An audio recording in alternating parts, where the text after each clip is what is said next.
Aujourd'hui, on retrouve Yves Gagnon, semencier, auteur de nombreux ouvrages spécialisés sur le jardinage écologique et copropriétaire des Jardins du Grand Portage. Après nous avoir montré sa recette pour faire un excellent terreau de germination, Yves nous montre comment il s'installe pour sa chambre à semis et surtout, il nous parle de la luminosité. Fait que là, on est rendu à l'intérieur, dans ce que j'appelle ma pouponnière. Donc, c'est l'espace où je fais ma production de plants. On peut appeler ça une chambre à semis aussi, si on veut, mais j'aime beaucoup le terme pouponnière qui fait référence aux poupons, donc des petits êtres vivants. Et puis, c'est vraiment ça, hein, les semis intérieurs, c'est qu'on s'occupe des plantules, on s'occupe des semences, on met des semences à germer, puis là, après ça, ça donne deux petites feuilles. C'est des êtres fragiles dont on s'occupe avec beaucoup de soin. Ça, c'est un semis de laitue ici qu'on observe, que j'ai fait il y a peut-être 4 ou 5 jours. Alors, on voit la qualité de la germination des semences. On est au stade de cotylédon. Donc, c'est deux cultivars de laitue, l'oreille du diable et la côte de Beaune, dont je vais produire la semence. C'est pour ça que je les ai partis un peu plus tôt. Puis, je voulais te montrer aussi ce que ça a l'air des semis de laitue quand ça vient juste de germer. Je trouve ça tellement beau. Alors, tantôt, je mentionnais la problématique des terreaux trop salins. Donc, les premières années que je faisais mes semis, je travaillais avec un terreau qui était fait avec du fumier de vache, composté pendant 3 ans. Donc, c'était une belle matière brune, c'était de l'humus, j'étais sûr de mon coup avec ça. Sauf que dans un compost de fumier, il y a beaucoup plus d'azote, il y a beaucoup plus d'éléments nutritifs. Donc, ça crée un problème de salinité. Et les jeunes plantules de laitue sont très sensibles à la salinité, puis je les perdais quasiment toutes. Ils fondaient. Puis les oignons, c'est un peu la même chose. Alors ici, on voit mes semis d'oignons que j'ai partis au début, même à la fin février. On voit comme ça va bien, les oignons. Bien, c'était la même chose avec les oignons. Ils étaient extrêmement sensibles à la salinité. Ça m'a pris 5 ans avant de trouver la raison pour laquelle j'avais tant de problèmes avec mes semis. C'est un producteur de légumes de Sainte-Anne-de-la-Pérade qui m'a dit que mon terreau n'était pas de bonne qualité. Pas parce qu'il n'était pas de bonne qualité, parce que quand je l'utilisais pour transplanter des tomates, ça allait. Tu sais, quand tes plants de tomates sont partis, puis tu mets ça dans un terreau qui est riche, ça va. Mais pour le stade de la germination, ça peut causer des problèmes pour une multitude d'espèces qui sont intolérantes à la salinité. C'est la raison pour laquelle, quand on travaille avec un compost de feuilles, qui est un compost végétal, bien, on n'a pas cette problématique-là. J'ai bien mentionné que j'avais mis un tout petit peu de fumier de volaille pour aider les feuilles à se décomposer. Ça, c'est pas problématique. C'est vraiment une quantité qui représente peut-être 2 ou 3 % de la matière dans mon tas au complet. La pouponnière. Donc, ce qui est important pour l'espace où on va produire nos plants, c'est la luminosité, c'est la lumière. Donc, idéalement, on essaie d'installer notre pouponnière près de grandes fenêtres qui sont exposées soit du côté est ou du côté sud. Du côté ouest, c'est pas très bon parce que c'est la fin de la journée qu'on a de la lumière, puis du côté nord, il n'y a jamais de lumière du soleil, donc c'est vraiment pas l'idéal. Mais si vous avez juste le côté nord, c'est quand même pas si mal, il y a quand même une lumière naturelle, mais à ce moment-là, il faut être plus pointu au niveau de l'éclairage de la pointe. Moi, je suis orienté est. Donc, c'est très intéressant d'être orienté est parce que j'ai la lumière du matin. Puis on dirait que les plants, ils aiment ça le matin, se réveiller avec la lumière du soleil levant. Donc, j'ai de la lumière ici jusqu'à 13h, 14h. Après ça, le soleil est rendu vers le sud. J'ai quand même de la lumière, mais j'en ai moins que le matin. Et il faut bien considérer qu'à ce temps-ci, on est à la mi-mars, on a peut-être 12 heures de lumière dans notre journée, peut-être un petit peu plus. Et les végétaux ont besoin de 14 à 16 heures de lumière par jour pour bien se développer. Qu'est-ce qui se passe quand les plants manquent de lumière? Ils vont s'étioler. On dit souvent qu'ils vont pousser en orgueil, donc ils développent des tiges trop longues. Donc le plant monte en hauteur. Et ce qu'on essaie de faire, c'est de produire des plants qui sont courts et trapus. Donc on va avoir des tiges solides. Et pour arriver à ce résultat-là, bien sûr, ça prend un bon terreau, mais ça prend un éclairage parfait. Donc, j'ai de la lumière du matin, j'ai 12 heures, 12,5 heures de lumière, c'est pas suffisant. Donc, on est obligé d'organiser un éclairage d'appoint. J'ai travaillé ces 40 dernières années avec des fluorescents.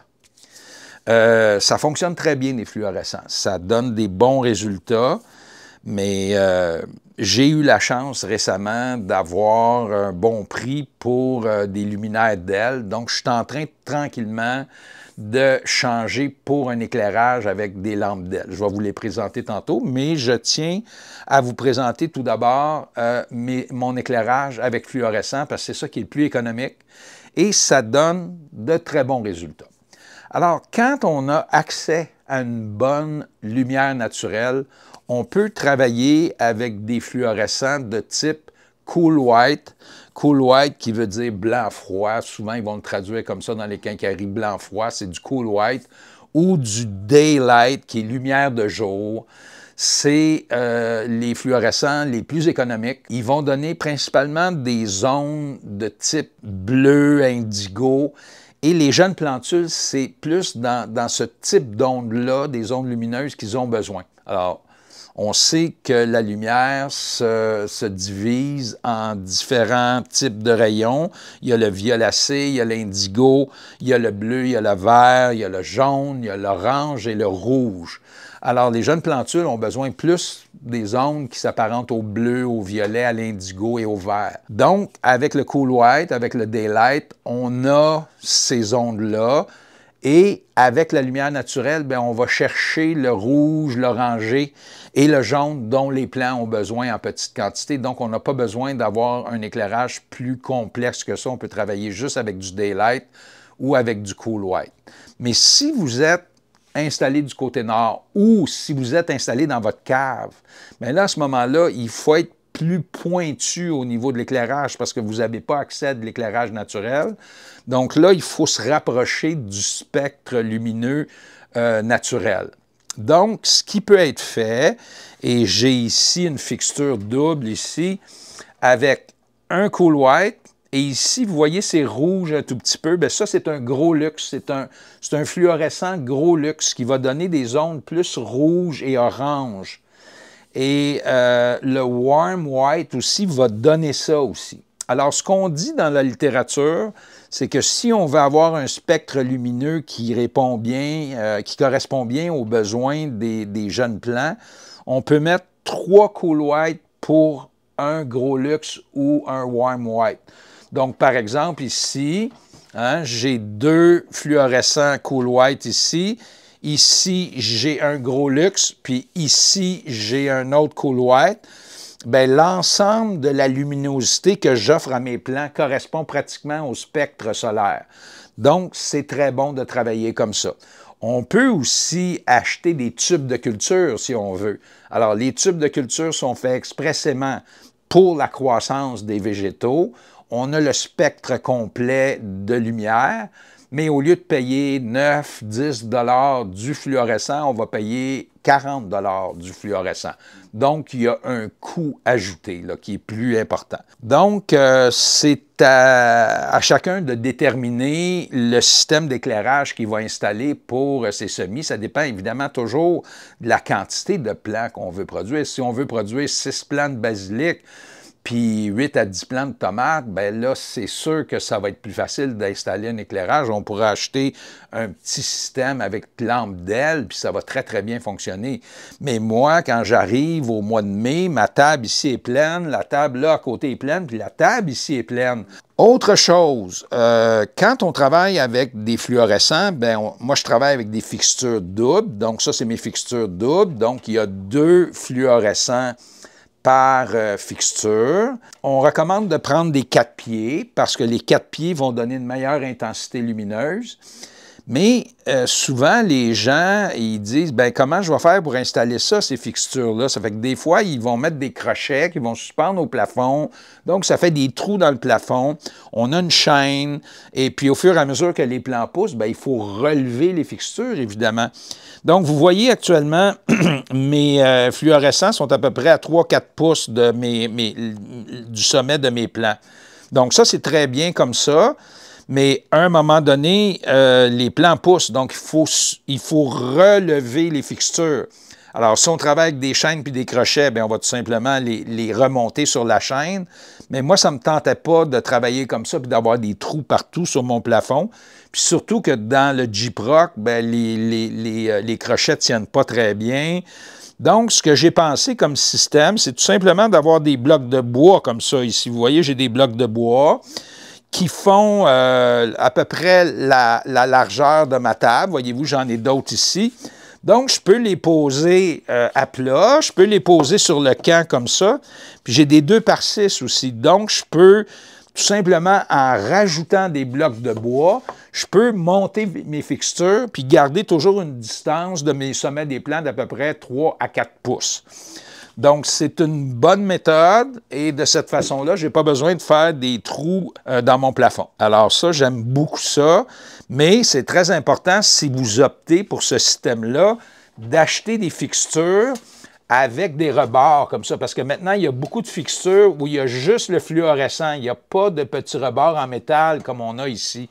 Donc, moi, en ayant choisi des fixtures comme ça, bien, ça me permet de les accoter sur mes blocs de bois et ça me donne un système qui est souple, qui est évolutif, que je peux changer une base régulière là, au besoin. Je veux aussi vous indiquer qu'ici, c'est des fluorescents T12, donc c'est les réguliers, c'est les plus gros, ceux qui étaient utilisés avant. Mais il y a aussi les T8, hein, qui sont plus petits maintenant, qui sont moins consommateurs d'énergie. Alors, voyez-vous, ceux-là. J'ai l'impression qu'ils vont donner une intensité lumineuse plus forte. Alors, ici, on a du T8. Alors ça fonctionne très bien. Je pourrais travailler avec ça. Mais comme je vous disais, j'ai eu la chance d'avoir des fixtures de 4 pieds lampe d'aile.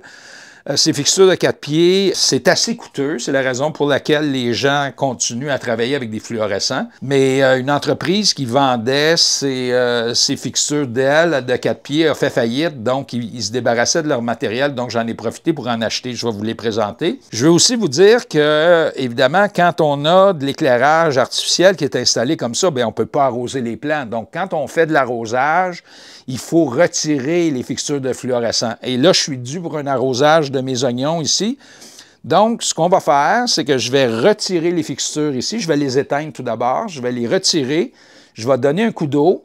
Et puis, après ça, je vais installer mes fixtures de 4 pieds de lampe d'aile pour vous montrer comment ça travaille. Et ça va me permettre de vous présenter mon arrosoir à bec inversé. Donc, un arrosoir à bec inversé, c'est un arrosoir qui est parfait pour les semis. Je vous dirais que si vous voulez faire des semis pour la peine, ça en prend absolument un. Donc, le jet est très fin et ça va arroser comme ceci. Ben, c'est presque indispensable. Malheureusement, pour une petite affaire en plastique comme ça, c'est rendu que ça coûte 50 $. Je trouve ça scandaleux. Donc là, je donne un coup d'eau. Alors souvent, ce qui va se passer, c'est que le matin, surtout quand il fait soleil, je vais retirer mes luminaires pour permettre aux végétaux d'être vraiment totalement exposés à la lumière du soleil. Puis s'il y a besoin d'eau, bien, je vais arroser.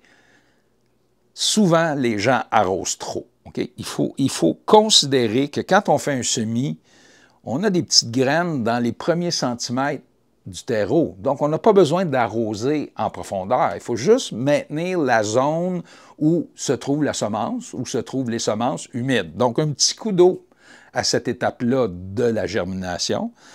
Quand les plants sont jeunes, comme les plants de laitue, ils n'ont pas un système racinaire très développé. Donc, encore une fois, on peut donner juste un petit coup d'eau. Et par la suite, quand on a des plants qui sont plus développés, bien là, le système racinaire est rendu dans le fond de la caissette. Bien là, on va arroser en profondeur.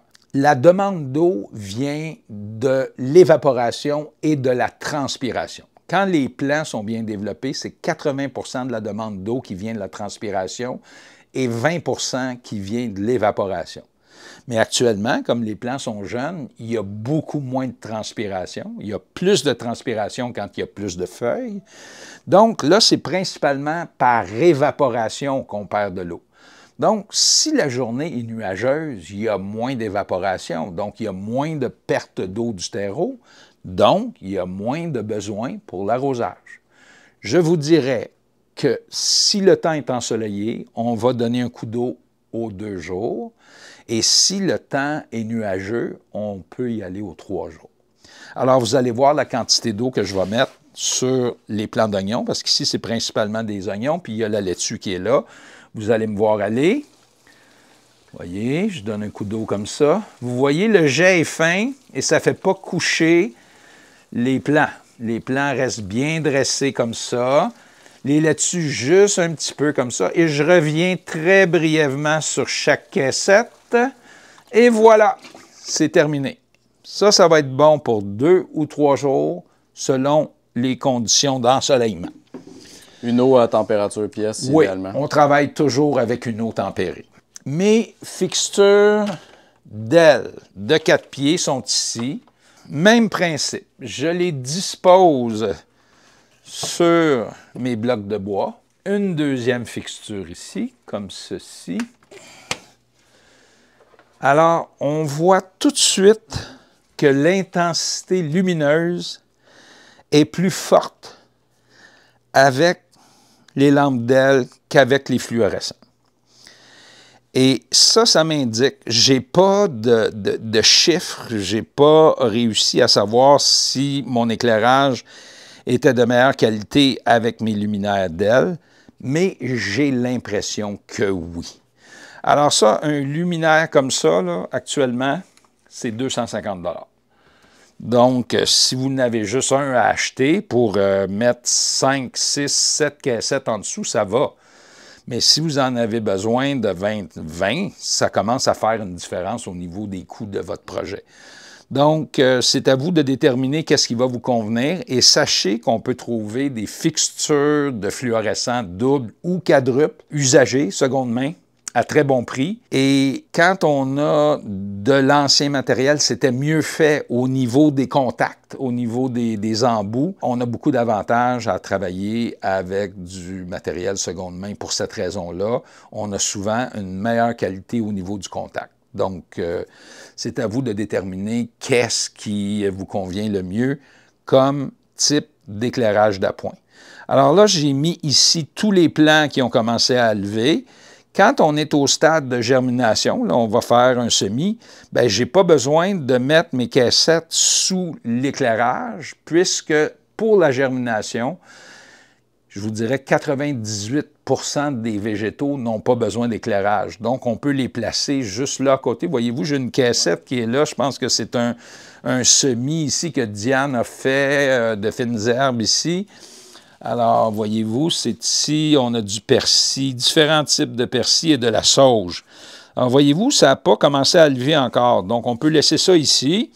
Mais dès qu'on va observer un renflement à la surface du terreau, ça veut dire que ça va commencer à germer. Bien là, immédiatement, il va falloir que je le place sous les lampes. Pour les espèces qui ne sont pas tropicales, donc là, on parle d'oignons, de laitue, de persil, de sauge.